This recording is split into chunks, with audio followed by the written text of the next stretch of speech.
अस्सलाम वालेकुम एवरीवन। तो आज का हमारा टॉपिक है सॉल्युबिलिटी प्रोडक्ट। सॉल्युबिलिटी प्रोडक्ट हमारे पास क्या है? ये हमारे पास है the product of molar concentration of oppositely charge ion. किसका प्रोडक्ट होना चाहिए? ये हमारे पास प्रोडक्ट होना चाहिए molar concentration of oppositely charge ion. वो जो चार्ज आयन है वो इक्विलिब्रियम स्टेट में प्रेजेंट होने चाहिए, ठीक है, इक्विलिब्रियम में होना चाहिए, मतलब प्रोडक्ट रिएक्टेंट के दरमियान विद इट्स सॉलिड साल्ट। किसके साथ? सॉलिड साल्ट के साथ क्या होना चाहिए? इक्विलिब्रियम होना चाहिए। सोल्यूशन क्या होना चाहिए? सैचुरेटेड सोल्यूशन होना चाहिए एट अ गिवन टेम्परेचर। तो क्या है सोलिबिलिटी प्रोडक्ट? ये हमारे पास प्रोडक्ट है किसका? Molar concentration of oppositely charge ion in equilibrium with its solid salt in its saturated solution at a given temperature. अब हम आते हैं, हमारे पास जो सोलिबिलिटी प्रोडक्ट है वो हमारे पास सेपरेंगली सॉल्युबल साल्ट्स के लिए क्या होगा? सेपरेंगली सॉल्युबल साल्ट ऐसे साल्ट होते हैं जो बहुत कम अमाउंट में सॉल्युबल होते हैं। तो हमारे पास KSP जो है ये सॉल्युबिलिटी प्रोडक्ट है सेपरेंगली सॉल्युबल साल्ट के लिए। वो क्या है? उसकी डेफिनेशन क्या है? किसमें होता है? ये प्रोडक्ट होता है क्या? Product of ions. हर हर जो प्रोडक्ट है ये मतलब जो प्रोडक्ट जो A और B प्रोडक्ट है ना, ठीक है, तो क्या कहेंगे? Product of ions. दोनों प्रोडक्ट ने क्या ईच रेज टू द, क्या उनकी एक्सपोनेंट इक्वल होने चाहिए? किसके इक्वल होना चाहिए? To the coefficient in the balanced chemical equation, ठीक है, जो कोफिशिएंट है बैलेंस्ड केमिकल इक्वेशन के उसके इक्वल होने चाहिए। तो इसकी एग्जैक्ट डेफिनेशन क्या हुई? जो हमारे पास KSP for sparingly soluble salt, it is the product of the ions each raised to an exponent equal to the coefficient in a balanced chemical equation, that's called KSP for sparingly soluble salt. मतलब आयनिक product रहेंगे किसका? सेपरेंगली soluble salt का। देखें AX BY किस state में present? Solid state में present है, ठीक है। तो ये किसमें डिसोसिएट हुआ है? हमारे पास डिसोसिएट हुआ है XA Y positive plus YB X negative. ये सॉलिड स्टेट में प्रेजेंट है, हमारे पास दोनों एक्वस स्टेट में प्रेजेंट है, ठीक है। तो हमारे पास इसका जो हमारे पास सॉल्युबिलिटी प्रोडक्ट है हमारे पास क्या है? KSP इक्वल, ये ना जो S और P है ये क्या होना चाहिए? ये हमारे पास K से छोटे होने चाहिए। यहाँ से बड़े लिखे गए हैं तो हमने क्या करना है? इसे हमने छोटा करना है, ये छोटे होने चाहिए, इक्वल नहीं होने चाहिए।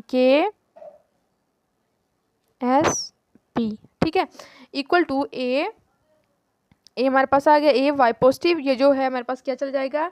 कॉफिशेंट, ये जो स्टार्ट पे दिया हुआ है स्टॉइकियोमेट्रिक कॉफिशेंट, ये क्या जाएंगे? हो जाएंगे हमारे पास पावर्स में चले जाएंगे। XB X नेगेटिव और स्टॉइकियोमेट्रिक कॉफिशेंट कहाँ गया? ये हमारे पास पावर में चले गए Y। अब इसके एग्जांपल भी डिस्कस कर लेते हैं साथ ही। वो देखें हमारे पास क्या लिया हमने? कैल्शियम फ्लोराइड सॉलिड स्टेट में प्रेजेंट है। अब इसकी हमने डिसोसिएशन की तो ये किसमें डिसोसिएट है? हमारे पास डिसोसिएट है calcium 2 positive plus fluoride negative और कितने मॉलिक्यूल प्रेजेंट? 2, तो 2 साथ लिख लिया, ठीक है। तो इसका सॉल्युबिलिटी प्रोडक्ट क्या है? KSP equal calcium 2 positive into F minus और जो स्टोइकोमेट्रिक कोएफिशिएंट था वो क्या हो गया? पावर में चले गया 2, ठीक है। चलते हैं लेड सल्फेट सॉल्ट को डिस्कस करते हैं। हमारे पास क्या है? कंसिडर हमारे पास लेड सल्फेट है, उसको हमने क्या क्या डिसोसिएट किया? एक्वस स्टेट में प्रेजेंट है, ठीक है। जब हमने उससे डिसोसिएट किया तो किस में डिसोसिएट हुआ? हमारे पास डिसोसिएट हुआ lead 2 positive plus sulphate 2 negative में, ठीक है। तो KC किसके बराबर? KC हमारे पास होता है इक्विलिब्रियम कांस्टेंट, वो बराबर होता है concentration of product over concentration of reactant, ठीक है। जब हमारे पास KC आयनिक नहीं इक्विलिब्रियम कांस्टेंट जब हमारे पास मल्टीप्लाई हुआ लेड सल्फेट के साथ किसके बराबर आएगा? सॉल्युबिलिटी प्रोडक्ट के, और साथ में हमारे पास वैसे ही आएगी कंसंट्रेशन ऑफ लेड और कंसंट्रेशन ऑफ सल्फेट।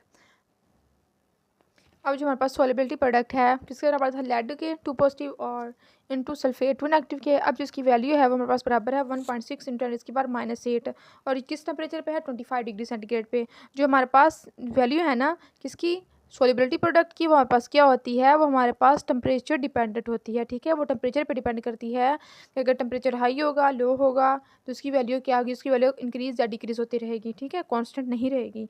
तो सॉल्युबिलिटी प्रोडक्ट की जो वैल्यू होती है वो क्या होती है? वो टेम्परेचर डिपेंडेंट होती है और और बहुत स्मॉल होती है रूम टेम्परेचर पे, ठीक है। रूम टेम्परेचर क्या होती है? स्मॉल होती है। लेकिन अगर हम टेम्परेचर को इंक्रीज या डिक्रीज करें तो हमारे पास सॉल्युबिलिटी प्रोडक्ट की वैल्यू क्या होगी? वो भी हमारे पास इंक्रीज या डिक्रीज होगी। अब हम क्या करते हैं? अब हम इसके कुछ न्यूमेरिकल्स डिस्कस करते हैं।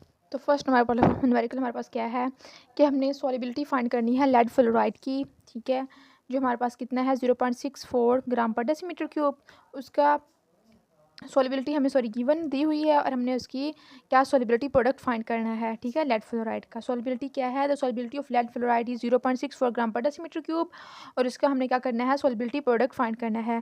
तो फर्स्ट ऑफ ऑल हम क्या लिखेंगे? हमारे पास दी हुई है सॉल्युबिलिटी लेड फ्लोराइड की कितनी है? वो हमारे पास है 0.64 ग्राम पर डेसीमीटर क्यूब। और जब मास किया है, मैस जो है वो भी हमारे पास लेड फ्लोराइड का, वो हमारे पास है 0.64 ग्राम।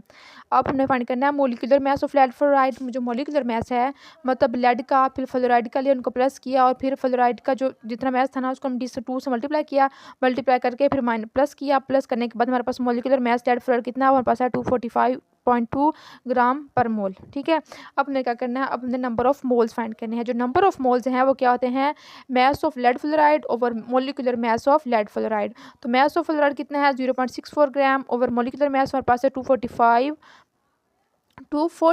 हाँ ठीक है 0.2। तो जब डिवाइड किया तो कितना है 2.6 इंटू 10⁻³ मोल्स। अब हमने करना है बैलेंस केमिकल इक्वेशन के मुताबिक हमारे पास क्या है, हमारे पास लेड फ्लोराइड जब हमने उसको डिसएसोएट किया तो किस में डिसएसोएट हुई, हमारे पास हुई लेड 2 पॉजिटिव में प्लस 2F नेगेटिव में। ये जो होती है ना तो F2 या क्या हो जाती है, ये साइड पे आ जाती है। तो क्या 2F मतलब लेड का एक ही मॉलिक्यूल प्रेजेंट है, फ्लोरीन के 2 हैं तो 2F नेगेटिव, और लेड का एक ही है तो 2 पॉजिटिव। ठीक है, देखें इनिशियल स्टेज पे जो हमारे पास number of moles lead fluoride कितने हैं, वो हमारे पास है 2.6 इंटू 10⁻³ जबकि लेड जो है वो भी 0 है और फ्लोराइड जो है वो भी हमारे पास 0 है।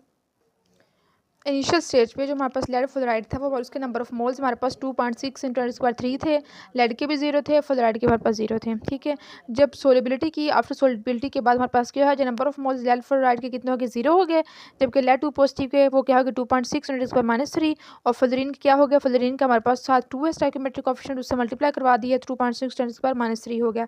तो ओवरऑल हमारे पास सोलिबिलिटी प्रोडक्ट क्या है, वो हमारे पास है लेड ये वाला, ठीक है, लेड पॉजिटिव और फ्लोरीन नेगेटिव, और ये जो स्टोइकियोमेट्रिक कोएफिशिएंट क्या हो गया, पावर में चला गया।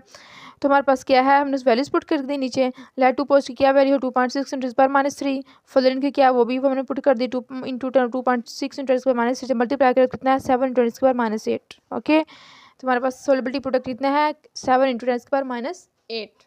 तो आज का लेक्चर हमारे पास यहीं पेंड होता है, कल मिलेंगे नए लेक्चर के साथ, तब तक अल्लाह हाफिज़।